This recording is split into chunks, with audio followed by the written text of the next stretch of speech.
Hey guys, welcome to another video for pre-calculus. In this video, we're going to be discussing limits, and we're going to be looking at them graphically. I have 9 scenarios in which we're going to be looking at a specific graph and looking how limits applies to it. So there's going to be some new symbols to look at, and just looking how limits applies to an actual function on the graph. All right, let's go ahead and get started.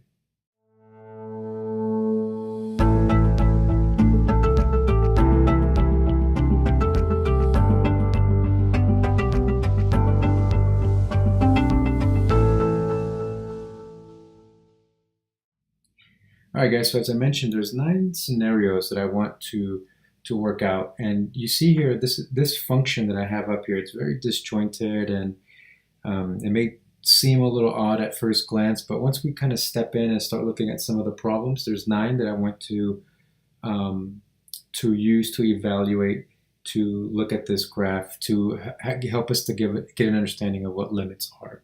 Okay, so let's go ahead and look at the first scenario. The first one is to evaluate the limit of f of x as x approaches 1 from the right. So that plus sign is telling us that we are approaching 1 from the right. And we want to evaluate this limit. So here we have this graph. So as x approaches 1, right? So here's my 1 right here. And I want to look at the function. So my function, as it's approaching 1, the value 1 for x, okay, what is my f of x? And my f of x, if you look carefully, it's 4. So as I evaluate this, this equals f of x. The limit of f of x as x approaches 1 from the right is, in fact, 4. Okay? So each of these scenarios, my hope is that each of these scenarios will help you gain a greater understanding of how to evaluate these graphs. Okay, so let's take a step. Let's take a step back now and look at the next problem. So let's see here. Let me make sure I read it right. So the question is, does the limit of f of x as x approaches 1 to the right equal the limit of f of x as x approaches 1 to the left? Now the minus sign, right? So does the limit on the right equal the one on the left? So again, I'm looking at 1 again. And the way that I know that these two limits are equal to each other is because their number, the f of x, will be the same. All right. So looking at this first scenario, and I'm going to use it in red. As I approach it from the right, my f of x, my y is 4. So this equals 4, and I determined that in that last problem, if you recall. So now I'm looking at the same limit, f of x, as x approaches 1 from the left. So this time I'm looking at this function, and I'm approaching 1. Right, I'm approaching x1 from the left, and as I approach it from the left, what is my f of x? And it is also 4. Okay, so does the limit of f of x as x approaches 1 from the right equal the limit of f of x as x approaches 1 from the left? Yes, it does. Okay, because both of them have the value of 4. All right. Now, something to consider when we're discussing limits. We're not so much interested about the number itself, but the fact that the function is approaching that number. So I'm not looking for a value necessarily, but I'm looking to see what number my function is approaching. And as this function approaches, as I'm approaching the x1 from the left and the right, these functions are both approaching, my f of x will be 4. So they're both approaching 4. Okay? Hope that wasn't too confusing. But we'll just keep doing more problems. So hopefully it'll maybe clear up a little bit as we move along. Okay? So let's look at the third. Let's look at the third scenario here. So I'm being asked to evaluate f of minus 2, right? So now I know I have a value for x, and that's negative 2. So then what's my y in this case? So if my x is negative 2 and x is right here, negative 2, as I look at my function, now I'm not looking for a limit now, so I'm not necessarily looking at what I'm approaching from the right or the left, but I'm looking for the actual value. Now if you notice on my graph here, on my function as I follow it, you notice that there is an open space and then the function continues, right? So this open space means that there is no value. That means that the value, there's a gap, if you will. So if you kind of put your finger on that, or you put your finger on that function and you follow it, then you're having to lift your finger up. So it's not a continuous function, it's discontinuous.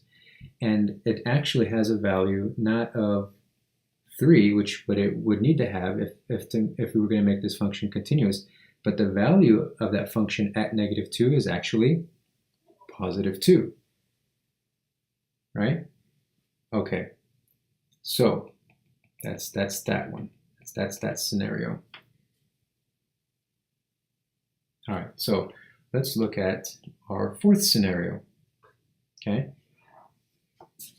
Now, our fourth scenario, I'm going to do it in a different color here. It says to evaluate the limit, so now I'm looking for a limit now, okay? The limit of f of x as x approaches negative 2, right? So as x approaches negative, now one thing I want you to consider is that my minus sign is not on the outside, but it's actually on the inside. So that means this is a negative 2, not approaching x from, not approaching 2 from the left. So this is actually a negative 2. So as my function approaches, so I'm considering both sides now, not just one. As my function approaches x value of negative 2, okay, what is that number, what f of x is it approaching?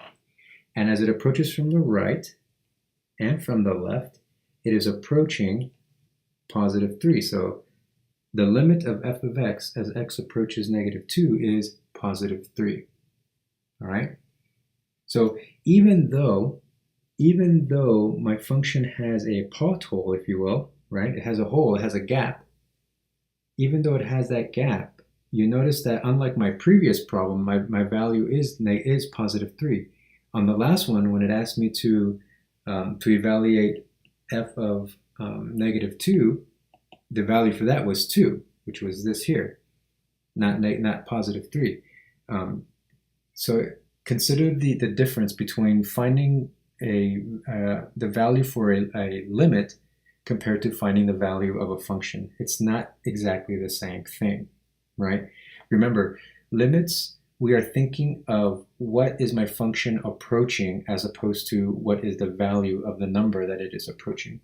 Okay, it is a very important difference as we continue on. Okay, and as we try to understand what exactly a limit is and what it's trying to tell us. So for my next problem, it says, determine the value of c that makes the statement true. And my statement is, let me highlight my statement. The statement is the limit of f of x as x approaches some number c from the left has a value of 0, or it is approaching 0. So remember, my f of x is my y, right? So as I look at my y-intercept, or actually technically it's my x-intercept, right? And it's asking me to approach this, and it equals 0, right? So as I approach my f of x equaling 0, right? As I can see here, it's talking about this portion of the graph, because this is the only portion of the graph that's approaching an f of x, an L value, a y value of 0. So it's talking about this portion of the graph. And it's saying, what is the number? What is my c value? What number am I, not what number am I approaching, but what x value am I approaching in this case? And in this case, it's going to be c will equal 3, Because so now let me read it. Let me read this problem with 3 in it so you can see how it makes sense. So the limit of f of x as x approaches 3, right, here's my 3. As x approaches 3 from the left side, my f of x is 0.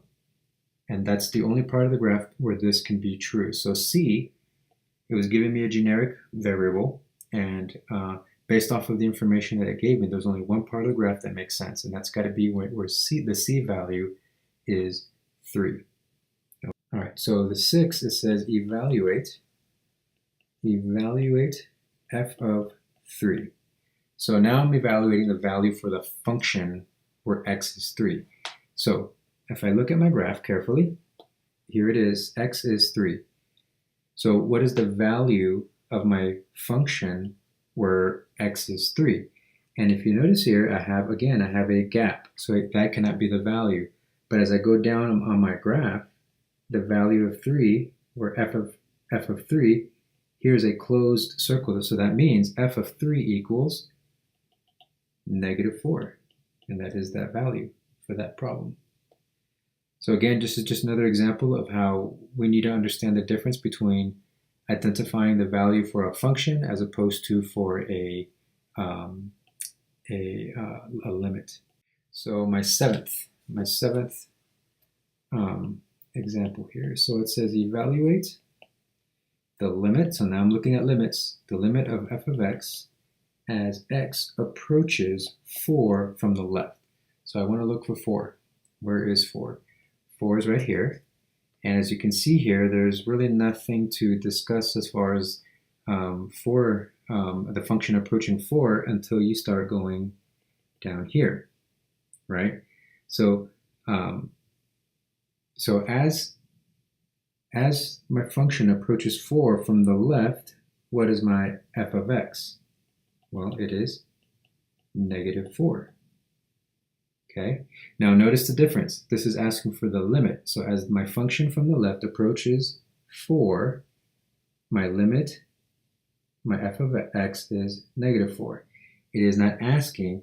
Now, if it was asking for, give me the value for f of 4, then I would have to go down to the next point, which would be -5, right? So there's a big difference between the limits and the functions, okay? So again, we're just kind of replaying that just to emphasize that importance and how important it is for you to recognize that difference, okay? All right, so which one am I on now? I think this is my second to last. Okay, so now this time I'm evaluating the limit of f of x as x approaches 4 from the right. Now what is that value? So I'm looking at 4 again, right? But this time I'm coming towards the right. I'm approaching from the right. So this is the only part of the graph that approaches 4 from the right. So I'm approaching 4 from the right. What is the value for that? Or what, I'm sorry, not the value, but what number am I approaching? And I'm approaching -5, right? And that again, that happens to be the value for f of 4, -5. Even though it's the same number, right, -5, I'm asking a different question. As opposed to my actual question, which was find the limit of, this is asking for find the value for the function at 4. All right, so one more to go. All right, so it says find the two values of k such that the following statement is true. The limit of f of x as x approaches k from the left does not equal the limit of f of x as x approaches k from the right.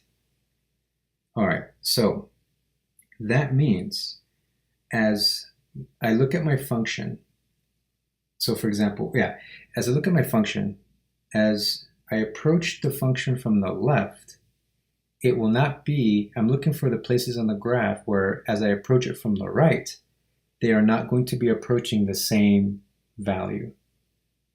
Okay, so again, as I approach the function from the left and I approach it from the right, instead of them coming to the same value, they're going to be coming to a different value. So I'm looking for the parts of the graph that are disjointed, discontinuous. So as I'm reading it from left to right, this part of the graph is pretty continuous, right? Now here it's discontinuous, right? But remember, I'm talking about a limit. So as I approach it from the left, it's the same as I approach it from the right. So this doesn't count. The limit of -2 I already know is +3. So this doesn't count. So I'll keep going. Now here at this point, as I approach my graph from the left, the limit of that, of 3, is 0. But as I approach it from the right, you'll notice, see, I'm approaching 3 from the right. I'm nowhere near 3. I'm nowhere near 0. I'm actually at -4. So again, it says find the two values where k, of k, so that this is true. So the statement below is true. So if k equals 3, right, as I approach it from the left and as I approach it from the right, then those two limits do not equal each other, because as I approach it from the left, the limit of f of x equals 0, and as I approach it from the right, as I approach 3 from the right, the value for that limit is -4, right? So then k is one of my values that I'm looking for. All right, so now I'm looking for the second one. I'm going to do this one in blue here, or I'll make it in gold. So the next part of my graph that's disconjointed, in fact, here, let me erase this right here. So as I move over to the right, as I approach 4, right? So if I'm looking at x approaching 4 from the left, 4 equals -4. The limit of f of x as x approaches 4 from the left equals -4.